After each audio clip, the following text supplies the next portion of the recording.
আনসি চলে এসেছে আজকে ওনার ভালোবাসার দুই মানুষের কাছে। তো তাদের বাড়ির রাস্তা ওনাকে আর চেনানো লাগে না, এইটুকু বয়সেই উনি নিচে একা চিনেই চলে আসতে পারে। এরকম একটা ব্যাপার। তো এসেই মাম্মাম বুনু বলে ডাকা শুরু করেছে। তারপর দেখো, এই যে এসে ওই বেলুন গুলো ফুলাচ্ছে আর এদিকে দাদার ড্রাম বাজাচ্ছে। ওনার তো সেই মজা। আর এখানে আসলে পরে দাদার এত খেলনা, এত খেলনা, কোনটা নিয়ে খেলবে কোনটা দিয়ে কি করবে বুঝেই পায় না।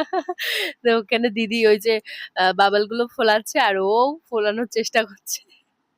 ও ফোলাতে পারে কিন্তু দেখো একটা দুটো করে ফোলাচ্ছে। ও যে কি খুশি ওকে দেখেই বোঝা যাচ্ছে। তো এখানে তারপর দাদার পিছন পিছন ঘুরছে আর এগুলো ফাটানোর জন্য দুইজনে লাফালাফি করছে।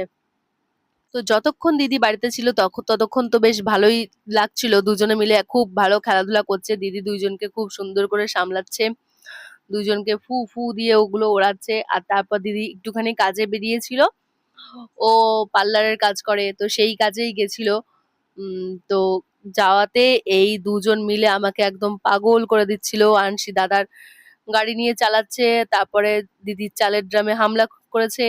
আর এই যে দেখো দুইজনে পাগলের মতো কি করছে পাপোশটাকে নিয়ে, মানে কি যে করেছে। তারপর দিদি বাড়িতে আসাতে আমি একটু শান্তি পেয়েছি।